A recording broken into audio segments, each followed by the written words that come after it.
Et je dois donc vous présenter la commune sous l'aspect institutionnel. Comment fonctionne une commune? Je vais peut-être être un petit peu technique, un petit peu comme on dit familièrement au ras des pâquerettes, mais je crois que c'est nécessaire quand même de savoir, de connaître l'institution dans laquelle on veut s'insérer. Au-delà du développement des connaissances, bien sûr, le but de l'université d'été est de susciter des vocations d'élus locaux.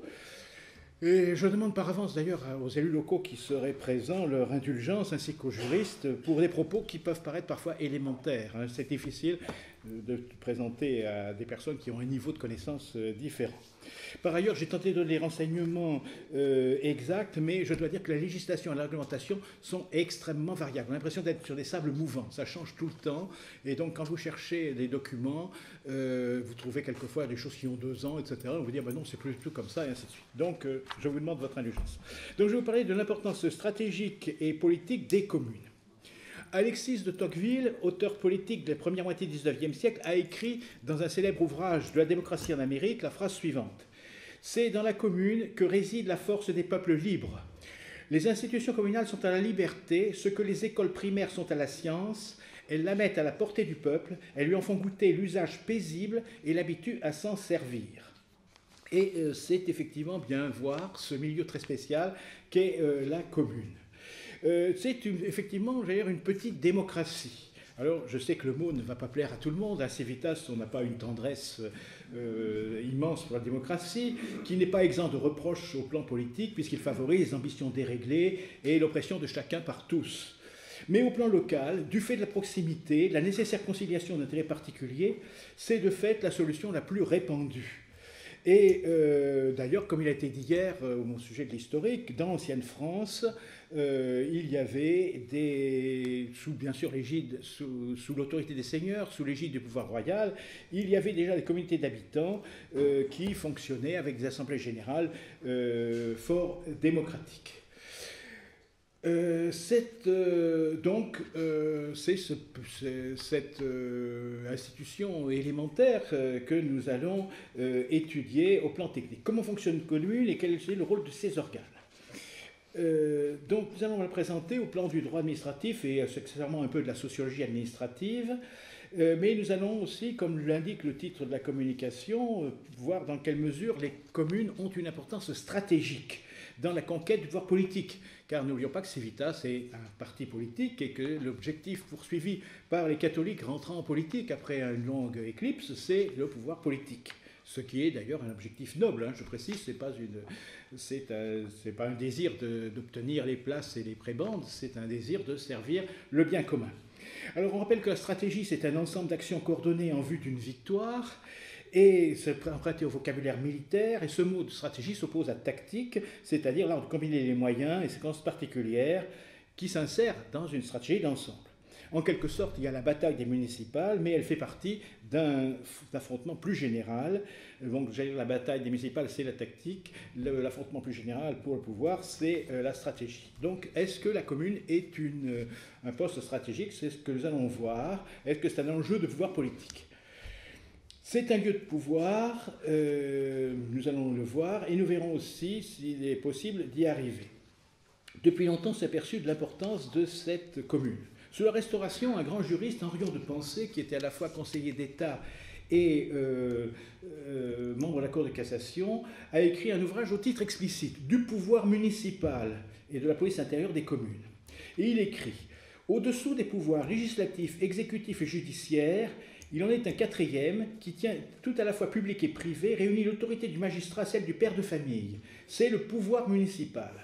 Quoiqu'au-dessous des 3 autres, ce pouvoir est cependant le plus ancien de tous. Il n'y a pas de bourgade qui, à l'instant même de sa formation, n'ait reconnu la nécessité d'une administration intérieure et d'une police locale. C'est sur cette première assise que les législateurs des nations ont élevé l'édifice social. Et il n'hésite pas à comparer les gouvernements à des municipalités générales réunissant les municipalités particulières. Il insiste aussi sur la particularité de la loi municipale par rapport à la loi politique. Et donc je crois que c'est assez intéressant de situer ce pouvoir comme étant à part, même si on dit qu'il y a un exécutif municipal, etc. Malgré tout, c'est quelque chose de spécifique et nous le verrons encore plus quand nous verrons la question des affaires communales. Je ne reprendrai pas l'historique qui a été bien fait hier, je garderai juste quelques jalons. Dès l'Ancien Régime, donc, les communautés d'habitants se sont structurées, la royauté les a utilisées comme cadre administratif pour faire connaître les lois ou comme cadre fiscal pour répartir la taille. Et il y a ces assemblées générales des habitants je parle des paroisses rurales. Il y a aussi quelques cas de villes bourgeoises, pourrait-on dire, depuis le Moyen-Âge, des villes qui se sont émancipées, qui forment corps, c'est-à-dire qu'elles reconnaissent une sorte de personnalité morale, et elles ont leurs institutions propres et parfois des services publics très détaillés. Quelquefois la fierté, par exemple, je pense au Beffroi. Le Beffroi, cette tour bourgeoise qui s'oppose d'une certaine façon à la fois au clocher, la tour ecclésiastique, et au château, la tour nobiliaire. Mais c'est encore une fois quelque chose d'assez exceptionnel que ces villes organisées, la plus grande partie, ce sont les paroisses rurales, hein, de très très loin, en nombre en tous les cas, c'est ces paroisses rurales. Dans tous les cas, l'État royal a étendu son contrôle sur ces structures, sinon sans cela il aurait été hors sol, pourrait-on dire, et ceci grâce aux intendants, dont on a dit le nom hier, qui sont les ancêtres des préfets, ni plus ni moins. Alors la Révolution a généralisé le système municipal et l'a unifié. Partout, elle a créé un maire et des adjoints, un conseil municipal et un représentant contrôleur du pouvoir central. Et cela, j'allais dire, c'est resté. Il y a eu bien sûr bien des accidents qui se sont passés, mais ceci est resté. Il faut parler aussi, dire un mot quand même de la municipalité sur la Révolution. C'est important, même si c'est tout à fait contre nous que ça s'est fait, ou contre notre... En effet, à l'époque de la Révolution, beaucoup d'institutions ont été suspendues du fait des événements, mais les révolutionnaires se sont appuyés sur les municipalités. Ils les ont épurées, bien sûr, hein, ils ont mis uniquement leurs partisans, et ces municipalités ont joué un rôle capital. C'est-à-dire que c'est elles, par exemple, qui délivraient les fameux certificats de civisme. Sans certificat de civisme, vous ne pouviez pour ainsi dire pas vivre, et vous étiez aussitôt dans la condition de suspect, ce qui fait que vous étiez un gibier potentiel pour la guillotine. C'est les municipalités qui contrôlaient cela, elles contrôlaient aussi la présence des étrangers sur le territoire, et ainsi de suite.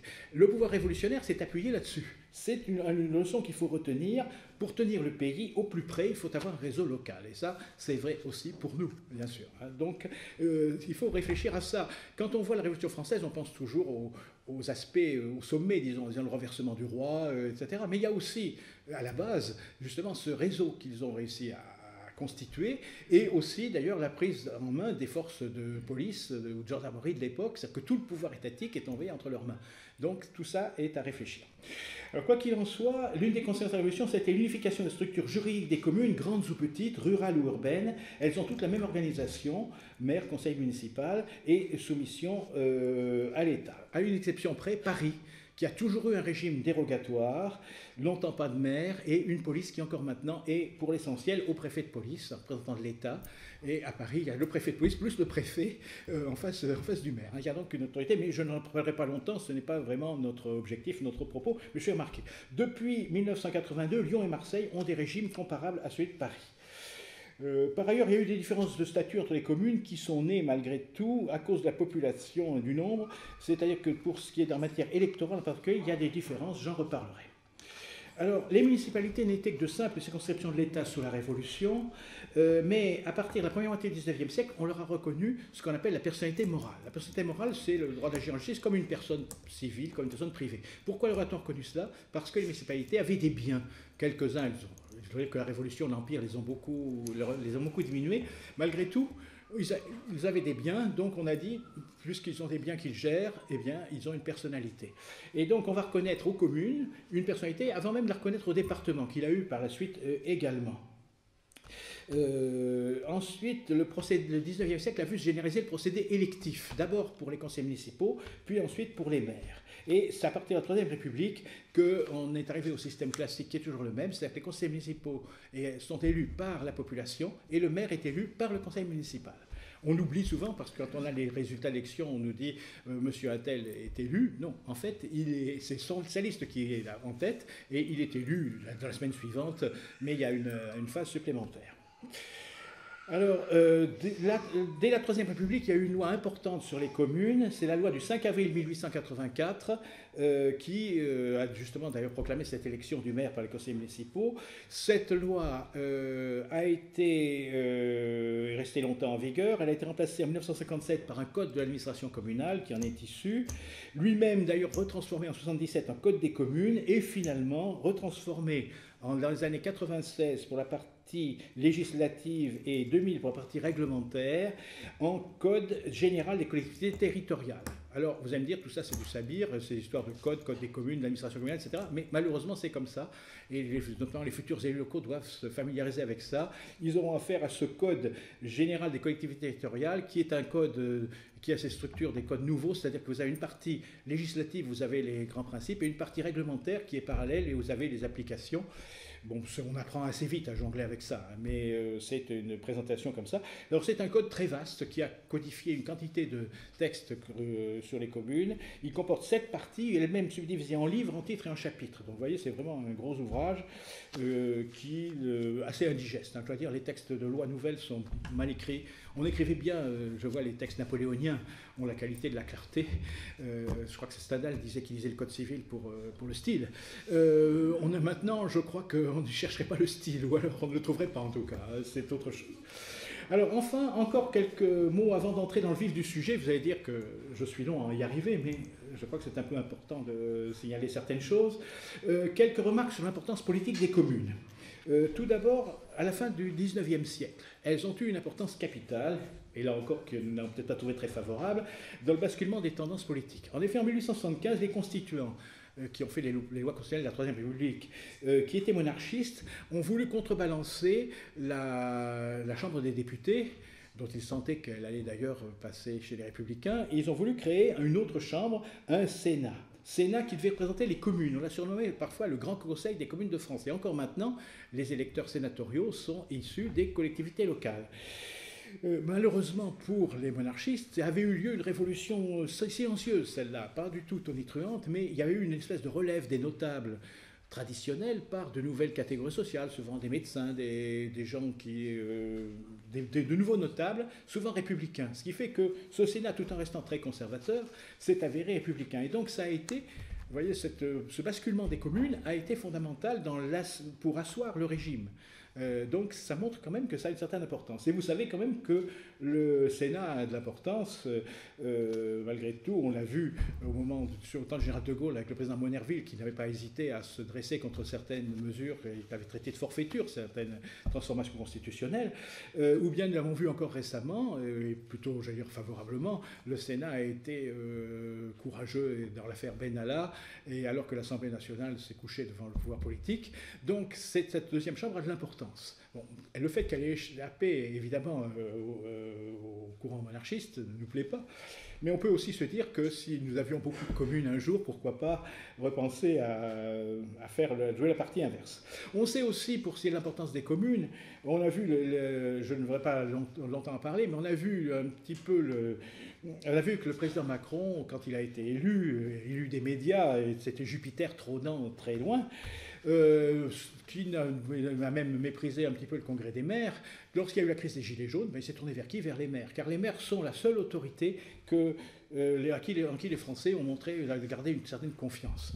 Donc les maires ont une importance. Un autre exemple encore, excusez-moi, ça ne fera peut-être pas plaisir à tout le monde, mais je pense à l'attitude de M. Jean-Marie Le Pen à l'égard des pouvoirs locaux. Il s'en est désintéressé. Il était un analyste politique, parfois brillant, peut-être parfois irritant, mais enfin important en tous les cas. En revanche, l'aspect local ne l'intéressait pas, et il n'y avait pas de réseau. Résultat, lors d'une élection présidentielle, Jean-Marie Le Pen a failli ne pas pouvoir se présenter parce qu'il n'avait pas les 500 parrainages. Ses successeurs, qu'on peut critiquer sur beaucoup de points, sur ce point-là, au moins, sont quand même un peu plus réalistes et ont essayé d'avoir un réseau local. Mais ce réseau local était essentiel. Le président d'un des plus importants partis de France, peut-être du plus important, aurait pu être empêché pour ça. Donc le réseau local, c'est essentiel. C'est aussi un réseau de transmission très important. Donc tout ceci pour dire que la commune est bien un enjeu de stratégie politique, et ça ne veut pas dire pour autant qu'il faille politiser le débat communal, bien au contraire, comme je vous l'ai dit, il est spécifique, et il est souhaitable cependant que les élus locaux, intéressés aux enjeux locaux, soient autant que possible sains, je veux dire, soient des forces saines. Alors, donc, l'intérêt pour nous d'essayer de gagner des élus locaux, c'est important. Et cependant, je pense à un mot de Maurras, le pouvoir est comme un champ, le prend qui veut, le tient qui peut. Le prend qui veut, c'est pas tout à fait vrai, mais c'est quelquefois possible. Mais le tient qui peut, conserver ce que l'on a acquis, ce n'est pas évident. Il faut exercer en effet ce pouvoir d'une façon qui satisfasse les justes attentes des administrés. Bon, donc, tous ces préalables pour vous montrer l'intérêt de la commune, et je vais donc maintenant pouvoir rentrer dans le vif. Et dans le but de connaître l'institution communale que nous allons étudier, je vais d'abord parler des structures juridiques, de l'aspect institutionnel, et ensuite des structures humaines, des ressources humaines. Donc je verrai l'aspect institutionnel de la commune et l'aspect humain ensuite. D'abord, première partie, l'aspect institutionnel. Place de la commune au sein des institutions françaises.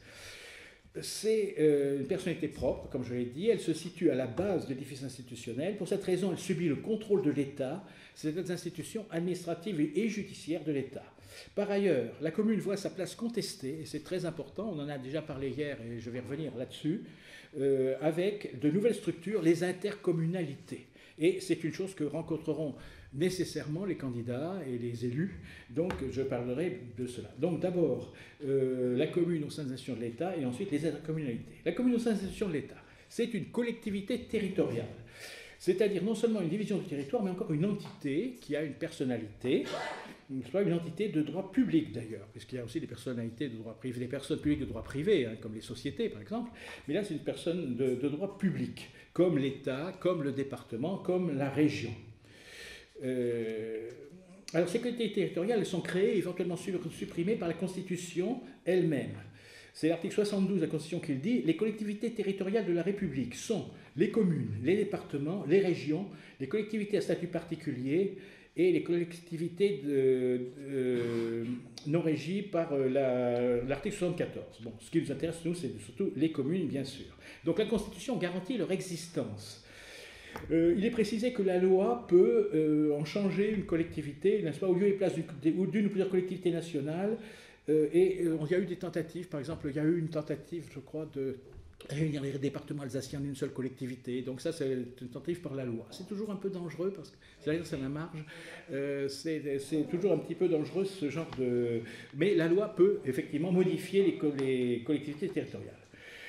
Il est prévu aussi, dans le même article 72, alinéa 4 de la Constitution, dans les conditions prévues par la loi, les collectivités s'administrent librement par des conseils élus et disposent d'un pouvoir réglementaire pour l'exercice de leurs compétences. Le pouvoir réglementaire, ça veut dire qu'elles peuvent prendre des arrêtés municipaux ou des délibérations, nous y reviendrons. Alors sinon, l'ensemble, essayons de le synthétiser, donc ce sont les collectivités locales, elles ont une existence reconnue par la Constitution, ce qui veut dire que le gouvernement ne peut pas d'un trait de plume supprimer les collectivités locales. C'est la Constitution qui les crée, éventuellement la loi qui les modifie. C'est une garantie qui est donnée. On dit aussi qu'elles sont des conseils élus, règle depuis la Troisième République. Il y en a eu avant d'ailleurs, mais enfin sur la Troisième République, c'est une règle. Et il n'y a eu que le gouvernement de Vichy qui a dérogé en procourant massivement à la nomination, mais sinon, ce sont des élus. Et quand on dit s'administre la communauté d'élus, c'est-à-dire que ces élus décident, ils ne donnent pas seulement des avis, hein, ils ont un pouvoir décisionnel. L'article 34 de la Constitution complète, l'article 34, c'est l'article sur le domaine de la loi, le domaine législatif, et il précise que la loi fixe les règles du régime électoral des collectivités locales et les principes fondamentaux de la libre administration de ces communes. Donc ça veut dire que c'est la loi qui fixe les principes généraux, ça ne veut pas dire que le pouvoir réglementaire ne va pas fixer les applications. C'est pour ça d'ailleurs que dans le Code, comme je vous l'ai dit, il y a une partie législative, une partie réglementaire. Donc... voilà pour les aspects un peu arides, excusez-moi, mais sur les fondements constitutionnels et qui montrent que ces collectivités locales ont une garantie tout de même de pérennité. Alors ce statut de collectivité locale a des conséquences. D'abord, les communes s'occupent des affaires locales. Le texte de la loi de 1884, repris dans tous les textes, y compris au code actuel, disent « Le conseil municipal règle par ses délibérations les affaires de la commune ». C'est la commune. Donc, c'est l'affaire de la commune en général. À la différence de l'autre catégorie de personnes publiques, les établissements publics qui sont spécialisés, les communes ont une compétence générale. Je m'explique, je n'ai pas beaucoup parlé d'établissements publics, mais j'aurais en parlé beaucoup pour la suite. L'établissement public, c'est un service public personnalisé. Par exemple, ça peut être un syndicat de communes pour distribuer les eaux, etc. Mais dans ce cas-là, justement, il est spécialisé pour distribuer les eaux. Tandis que la commune, elle peut tout faire, dès lors qu'il s'agit d'affaires communales, d'affaires locales, bien sûr. Des affaires locales sont des affaires publiques, tout d'abord. La commune, en principe, ne se mêle pas d'affaires privées. Alors là-dessus, les limites sont maintenant, à notre époque, plus floues qu'elles n'étaient autrefois, parce que quelquefois, les communes interviennent en matière économique. Autrefois, c'était interdit. On disait liberté de commerce et d'industrie, il n'est pas question qu'elles interviennent. Maintenant, c'est devenu une nécessité. Par exemple, quand vous avez la disparition programmée du seul commerce subsistant dans la commune, souvent les communes essayent d'acheter ce commerce, de trouver un locataire, elles essayent de trouver une station-service, voire quelquefois une supérette, un bar même, des choses, etc., parce que ce sont des lieux de vie. Donc elles interviennent davantage qu'autrefois, mais en principe, notre commune s'occupe d'affaires publiques et non d'affaires privées. Il ne serait pas permis à une commune de décider d'ouvrir une épicerie simplement pour gagner de l'argent. Elle peut le faire pour... s'il n'y en a pas d'autres. Mais s'il y en a déjà, elle ne peut pas faire concurrence au domaine privé. Alors également, ce ne sont pas les affaires nationales, les affaires locales, n'est-ce pas? Les communes, d'ailleurs, ne peuvent pas faire de vœux politiques, en principe. Et ce qu'elles faisaient pendant la Révolution, par exemple, c'est une des premières choses qu'on a faites lors de la remise en ordre, on a dit pas de vœux politiques. Elles ne peuvent pas s'occuper non plus de ce qui se passe dans la commune à côté. Elles doivent s'occuper d'elles-mêmes. Elles ne peuvent pas non plus intervenir dans la gestion d'un établissement public national, même s'il est implanté chez elles. Bien sûr, elles sont limitées aux affaires locales. Administrées librement, elles ne sont pas pour autant totalement libres. La France, en effet, reste un État unitaire et non, ce n'est pas un État fédéral. La tradition unitaire est très forte en France, on peut même dire centralisatrice, et elle a d'ailleurs les régimes se sont superposés, mais là-dessus une certaine continuité, que ce soit la monarchie, la République jacobine, ô combien centralisatrice, Napoléon et les régimes qui lui ont succédé. Il y a une tradition centralisatrice en France. Le fédéralisme, c'est autre chose, au contraire.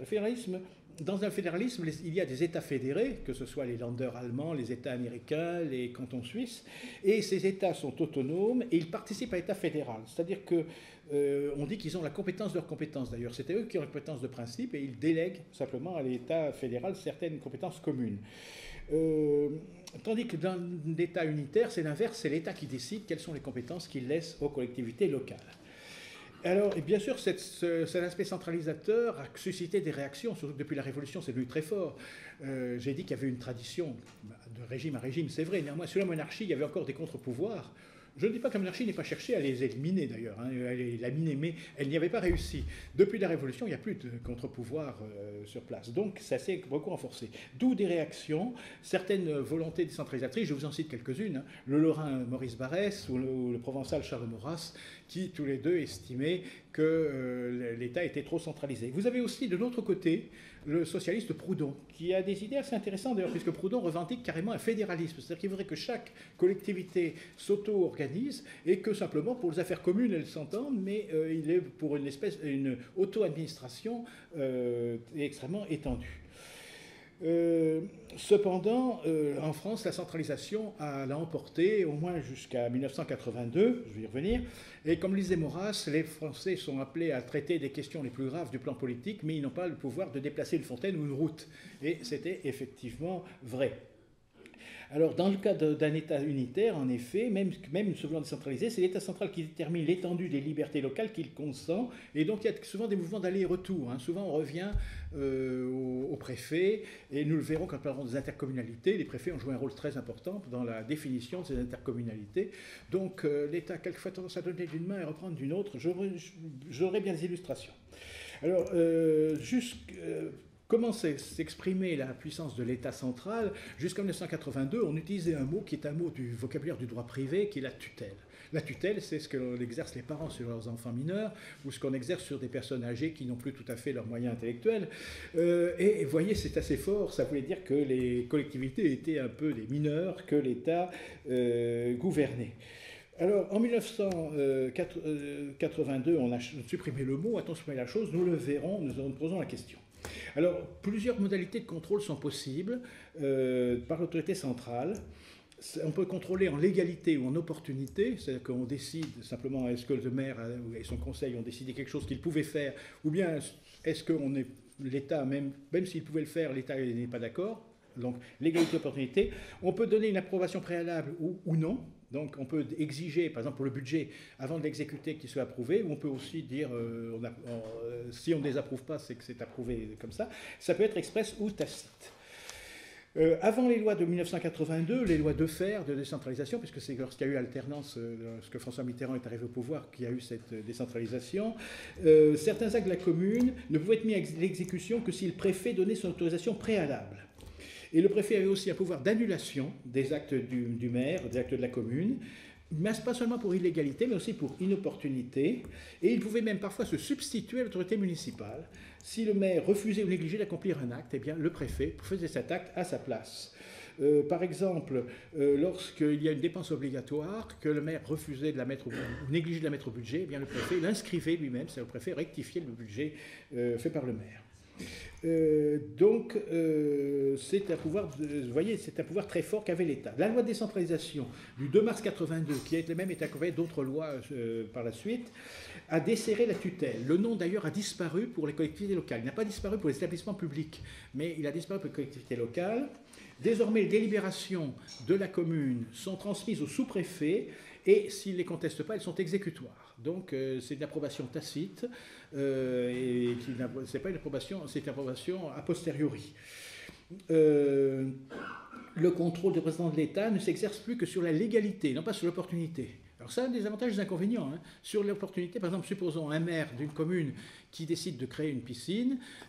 Avant, avec l'opportunité, le préfet pouvait dire, écoutez, la commune à côté en a déjà une, c'est pas la peine. Vous avez dépensé, votre budget ne permet pas, etc. Maintenant, c'est pas la peine. Maintenant, le préfet ne peut plus rien dire. Dès lors que le maire, ça rentre dans ses compétences, le maire peut faire ce qu'il veut et créer des équipements qui vont en double. Il faut voir aussi la chose, n'est-ce pas? Donc le contrôle est seulement de l'égalité.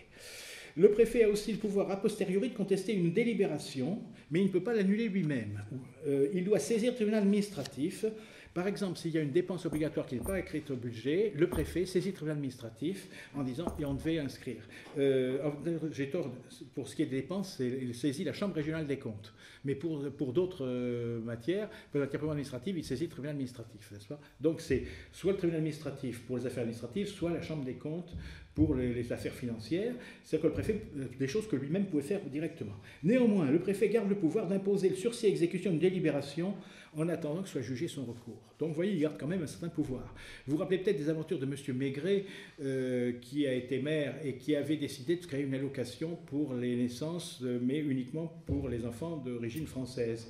Et évidemment, ça avait fait pousser des cris d'orfraie de pas mal de gens attachés qui veulent le grand remplacement. Et le préfet avait déféré cette délibération au tribunal administratif et en même temps il avait prononcé le sursis, ce qui fait que l'allocation n'a pas pu être donnée même en attendant le jugement, vous voyez. Donc ça montre que le préfet garde quand même un pouvoir très fort à cause de cela. En plus, en matière de tutelle, il ne faut pas seulement s'en tenir à l'aspect juridique. Il y a en effet des aspects techniques.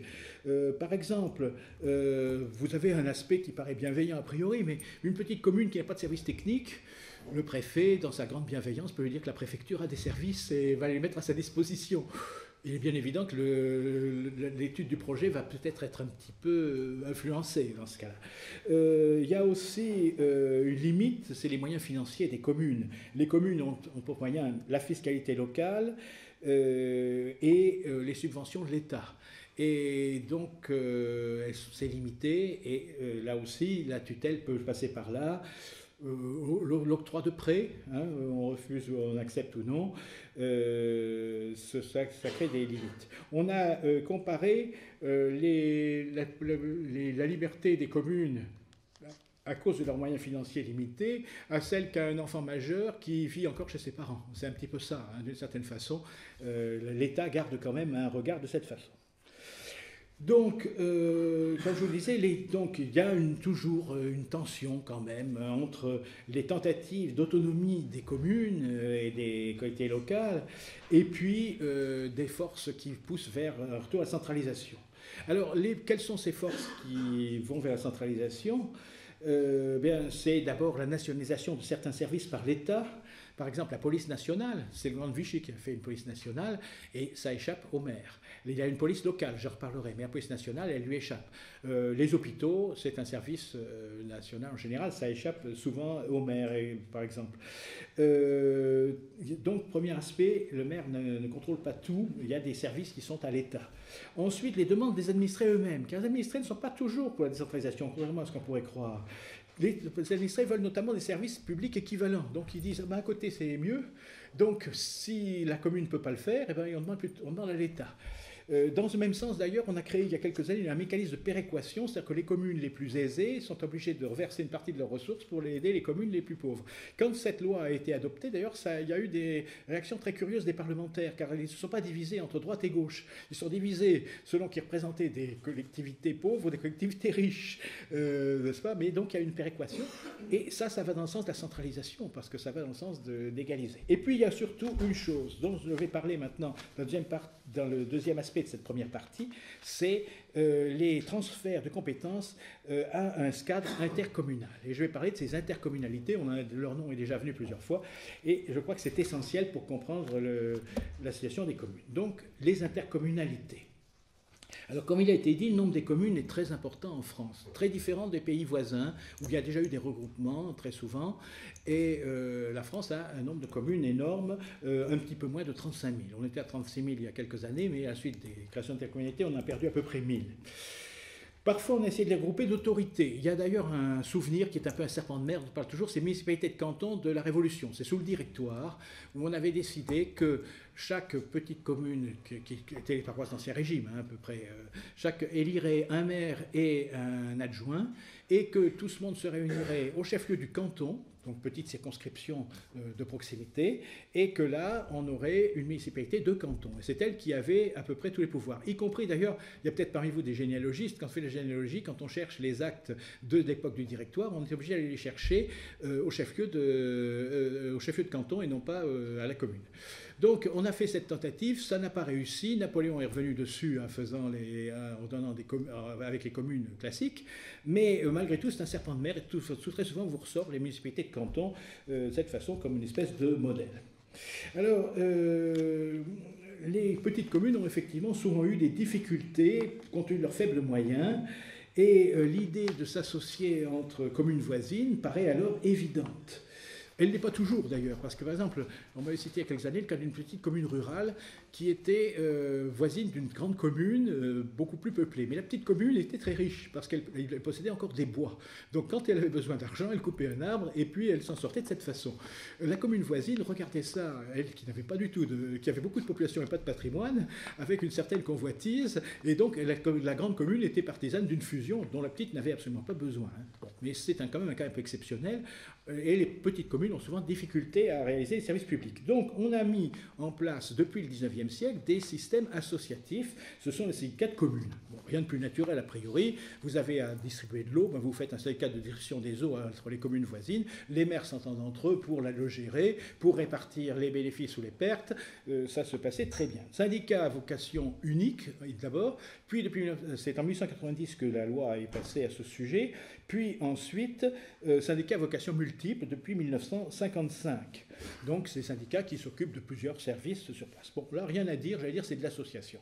Mais depuis, on a une autre tendance qui est une tendance fédérative qui s'est mise en place et beaucoup plus dangereuse pour l'autonomie des communes.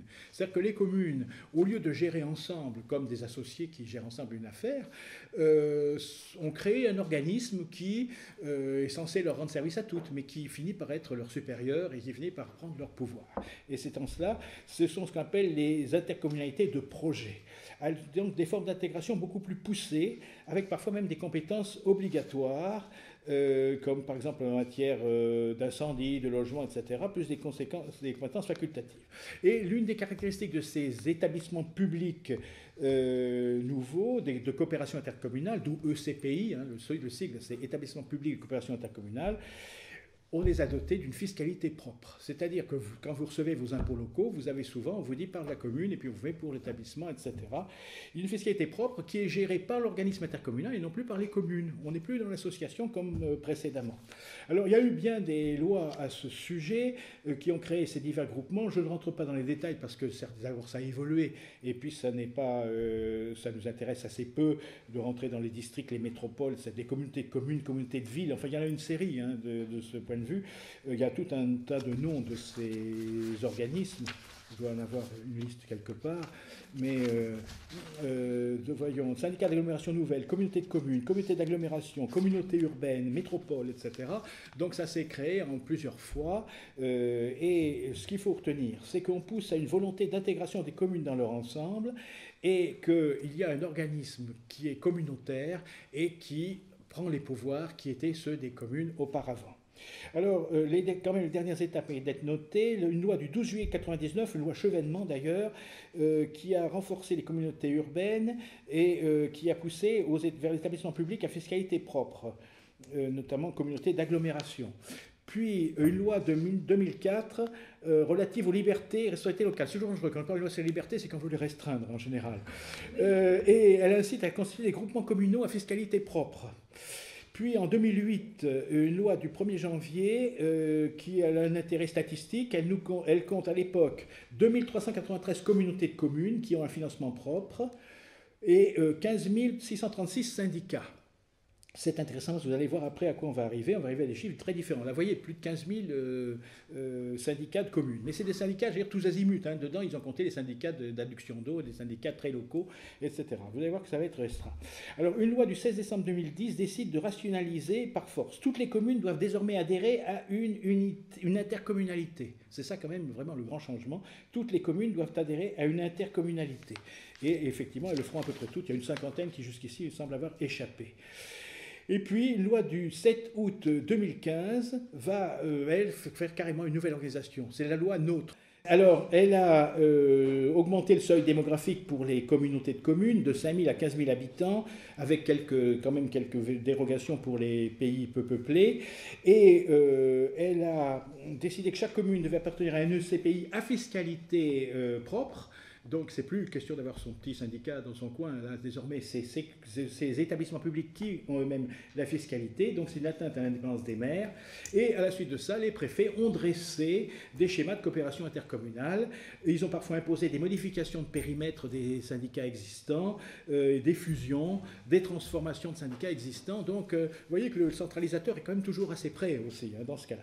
Et le résultat, en 2016, c'est pour ça que je vous ai indiqué les chiffres tout à l'heure, c'est qu'on a 1265 intercommunalités. Donc on avait plus de 15 000, là on a 1265, mais qui regroupent un grand nombre de services et qui ont une fiscalité propre. Alors ces EPCI exercent les compétences qui leur sont déléguées par les communautés membres. Il y en a certaines qui sont obligatoires et d'autres qui sont facultatives. Et les nouvelles structures englobent les anciennes, c'est-à-dire que les anciens syndicats sont englobés. Alors ces ECPI sont dirigés par des conseillers communautaires qui sont eux-mêmes des conseillers municipaux, mais je vais en reparler quand je vais parler des élections. Et on a l'impression quand même qu'il y a une espèce de deuxième degré qui se met en place avec la fiscalité propre, la taxe d'habitation qui est en cours de réforme, enfin qui est toujours là, les taxes foncières, propriété bâtie, non bâtie, la contribution économique territoriale, c'est-à-dire la taxe professionnelle, alimente directement les EPCI. Elles échappent désormais aux communes. Donc, on peut dire qu'il y a une certaine dépossession des maires. Et ça a été d'une redoutable efficacité. On a redistribué les territoires dans ces 1300 intercommunalités à peu près. Donc je dirais que c'est une forme finalement de centralisation locale qui a été mise en place à travers cette loi. Alors ces regroupements sont forcés, beaucoup de communes l'ont mal vécu, et en particulier les maires se trouvent dépossédés de leur pouvoir. Pire encore, les habitants sont habitués à s'adresser au maire. Donc ils vont voir le maire et le maire ne peut rien faire pour eux.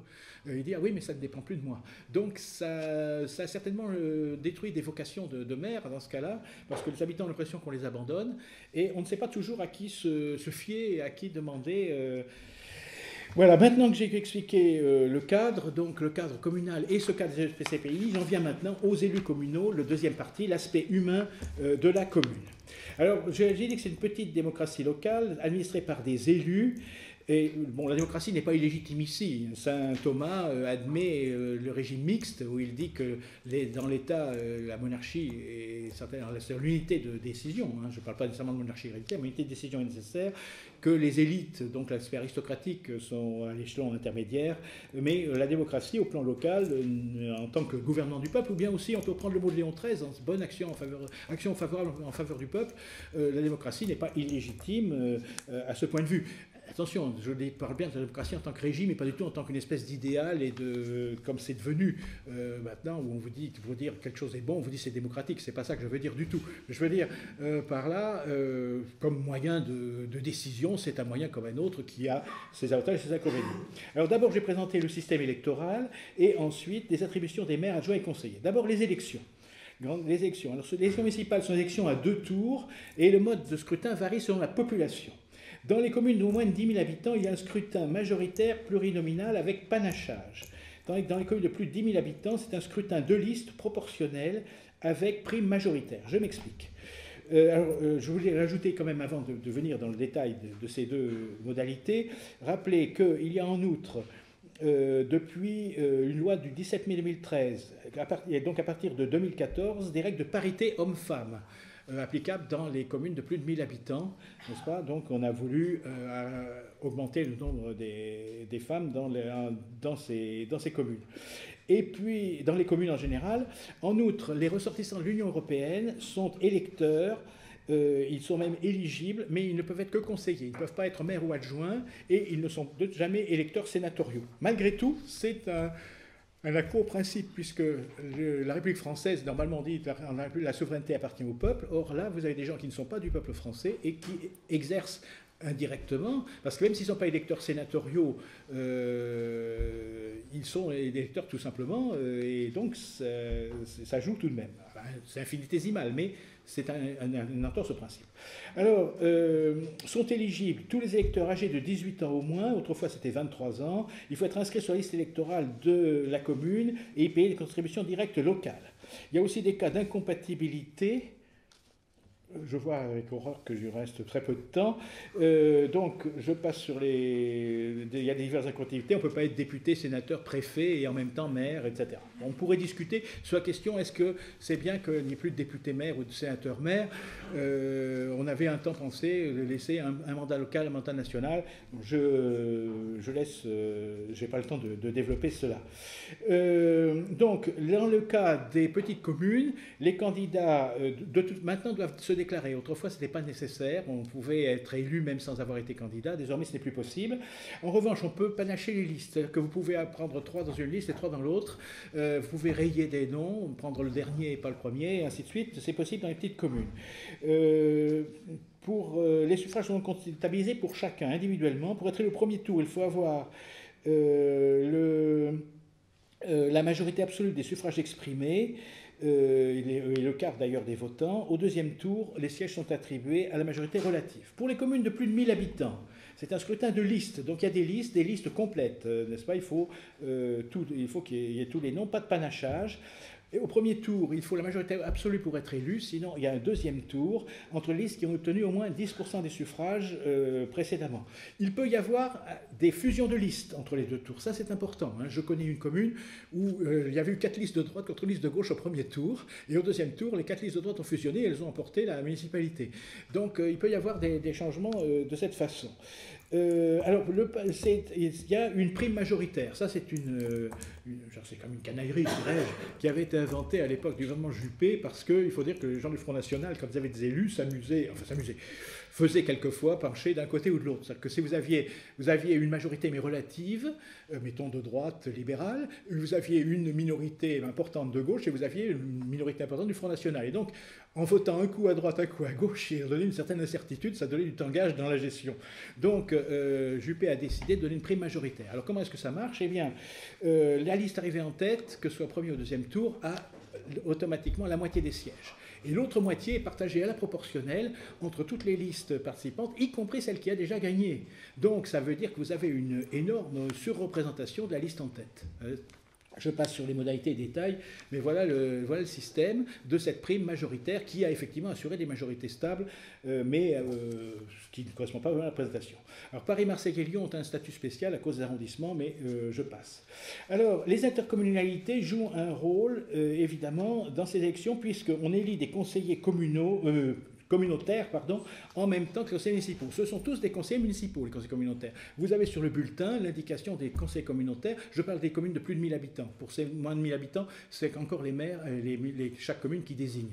Mais pour ces plus de 1000 habitants, donc vous votez pour les conseillers communautaires en même temps que vous votez pour les conseillers ordinaires. Ils sont élus en même temps.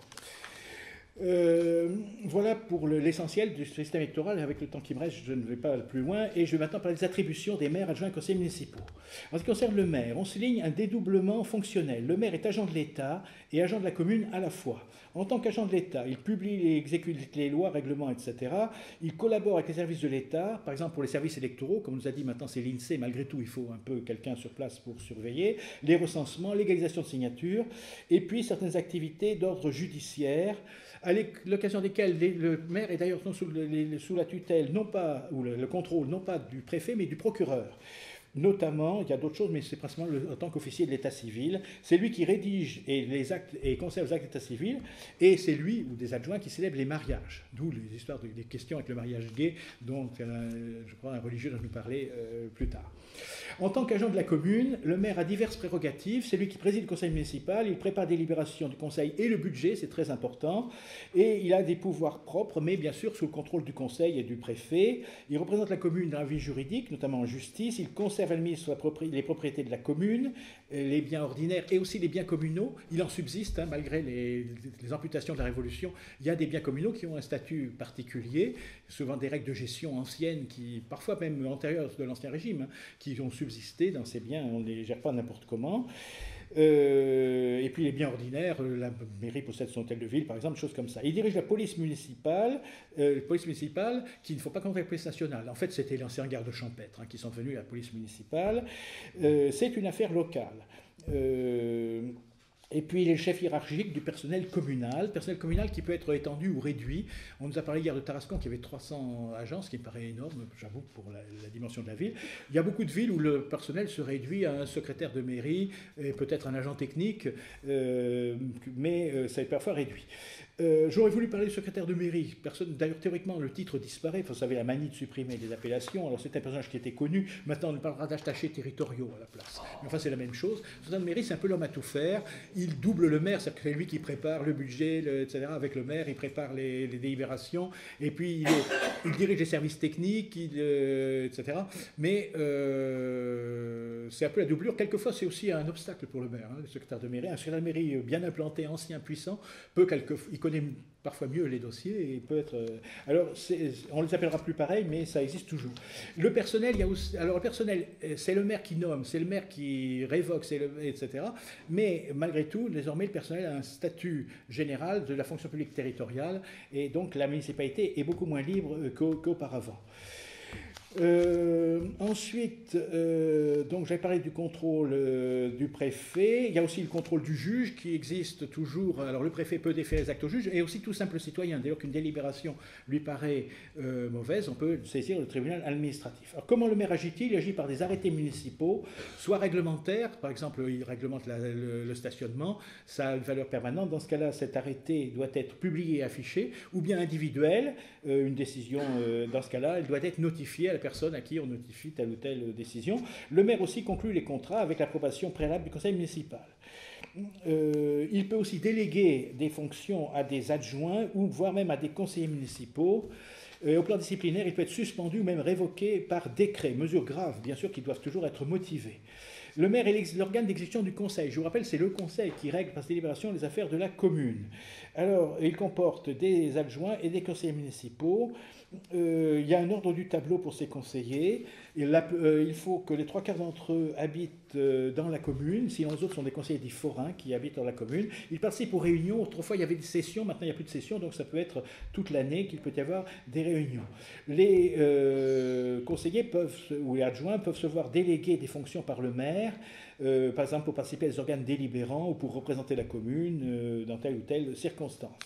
Il y a des délégations écrites, etc. Le conseil est maître de son organisation, c'est lui qui élit le maire, il fixe son règlement intérieur, il peut constituer des commissions pour traiter telle ou telle question particulière. Il peut créer des services publics ou subventionner des entreprises privées. Quelquefois, il est moins cher de subventionner une entreprise qui fait un travail d'intérêt général plutôt que de créer un service public, que ce soit une régie ou c'est-à-dire un service non personnalisé ou bien un établissement public. Qu'est-ce que je veux ajouter encore alors, il y a la question de subvention, c'est très important dans les communes, et quelquefois, il y a des choses subversives qui sont subventionnées, donc être au conseil, ce n'est pas mauvais pour cette raison-là, parce qu'il y a des subventions. Alors, les demandes de subvention, en plus, arrivent de n'importe où, hein, parce qu'il y a des tas de gens qui en demandent. Moi, je vois, alors, c'était pas dans le cadre d'une mairie, mais c'est dans le cadre d'une faculté. Moi, je crois que c'est la Ligue des droits de l'homme, l'emplacement local, qui avait demandé à la faculté de droit une subvention. On ne comprend pas vraiment pourquoi, mais vous voyez, donc des subventions incongrues, il y en a des tas, et donc être présent, c'est pas mauvais. Il y a quand même l'aspect culturel qui est important. Il faut être vigilant là-dessus. J'aurais eu beaucoup de choses à dire, mais j'ai pas le temps. Le conseil lui-même peut être dissous en cas de blocage, c'est-à-dire que s'il n'arrive pas à élire le maire, ou s'il n'arrive pas à voter le budget, dans ce cas-là, parce qu'il y a des dissensions, ou bien des dissensions fortes dans la commune, dans ce cas-là, il peut être dissous. Mais c'est une procédure très solennelle qui se fait un décret du président de la République en conseil des ministres. Donc vous vous doutez que ça n'arrive pas tous les jours. Le préfet, lui, peut aussi suspendre pour 1 mois. Donc, comme j'ai essayé de le montrer, mais je regrette pour les lacunes, mais dans la forme écrite, elles seront comblées, j'espère. Voilà l'importance de la commune. Alors, conclusion, si j'ai un petit moment pour la faire. Donc, je vais vous montrer l'aspect essentiel pour la vie quotidienne de la commune. C'est la proximité, bien entendu, qui en est le critère. Les maires ont un rôle essentiel pour maintenir le service public. Ils ont un rôle aussi en matière d'urbanisme. Et l'urbanisme, ça va très loin. Pensez, par exemple, si on veut implanter une mosquée dans votre commune, eh bien, il y aura des décisions. Alors, bien entendu, si c'est légal, vous ne pourrez pas l'empêcher, même si c'est quelque chose qui ne vous plaît pas. Mais vous avez quand même possibilité d'être très, très regardant sur la légalité. Vous avez les questions d'installations polluantes, les élevages polluants, par exemple, les industries polluantes, l'abattage halal aussi, les aires de grand passage également, les préfets veulent les apporter dans les communes, donc le maire garde une certaine importance. Ensuite, les maires peuvent avoir une influence culturelle, n'est-ce pas? Ils peuvent essayer de défendre le patrimoine communal, y compris le petit patrimoine, les lavoirs, tout ce qui est témoignage de la vie rurale antérieure, et bien sûr les calvaires et tout cela. C'est tout à fait possible pour le maire de veiller aussi à l'entretien de l'église. Il s'occupe des associations. Alors attention, il ne faut pas qu'il y ait quand même d'ingérence, hein. Il ne faut pas subventionner l'association dont on est membre par ailleurs, c'est toujours très mauvais dans ce cas-là, et on est de plus en plus sourcilleux là-dessus. Les subventions, j'en ai déjà parlé. Alors, quelques remarques pratiques pour terminer. Le maire est quelqu'un de très occupé, le maire et les adjoints sont très occupés, c'est un travail à temps complet. On a parlé d'un sacerdoce, on a parlé aussi des maires ruraux en disant ce sont des auto-entrepreneurs et les maires de ville, ce sont des chefs d'entreprise, donc on est pris à toute heure, du jour, de la nuit quelquefois. Il y a un mot, je crois que le mot est de M. Macron, mais je crois que le mot est c'est juste le maire est à portée d'engueulade, et c'est vrai, et c'est souvent lui. Il subit parfois même des incivilités, comme on appelle pudiquement la chose. Les administrés vont souvent le voir, et quelquefois même, j'ai entendu un maire récemment qui disait ça à la télévision, il y a des questions où le maire les voisins pourraient s'entendre entre eux, et quelqu'un vient voir le maire en disant « allez dire à mon voisin ceci ou cela ». Donc le maire est vraiment quelqu'un qui est tout le temps requis, et qui est tout le temps sur la brèche. Il faut qu'il soit donc très disponible. Si vous êtes occupé 24 heures sur 24 par votre profession, ne vous présentez pas, ce n'est pas possible. Il faut aussi qu'il soit soutenu. Malheur à l'homme seul, dit la Bible, s'il tombe, personne ne le redressera. Donc je crois qu'il faut penser à équipe dans ce cas-là, c'est nécessaire, savoir déléguer également. Et ceci étant, c'est un beau métier que d'être maire, et c'est un beau dévouement à l'égard de nos compatriotes. Et pour la revanche du pays réel, c'est, je crois, essentiel qu'il y ait beaucoup de municipalités civitas ou proches. J'ai été un peu long, je voudrais m'excuser.